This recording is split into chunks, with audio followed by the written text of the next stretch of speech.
हम मुन्नी झा आइ एकटा होली गीत सुना रहल छी। एहि गीत के रचनाकार छथिन श्री अशोक मिश्र भाईजी। तो सुनू ई अशोक मिश्र भाईजी के रचना कयल होली गीत। हम पिया संगी होली खेलबी बहिना। हम पिया संगी हे हम पिया संगी हे हम पिया संगी हे हम पिया संगी हे हम पिया संगी होली खेलबी बहिना। हम पिया संगी पहिने निहारब हमें अपन पिया के।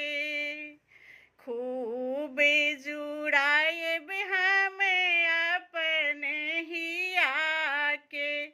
पहिने निहारब हमें अपन पिया के। खूब जुड़ाएब हमें अपन हिया के। फगुआ के गीत हमें गायब बहिना।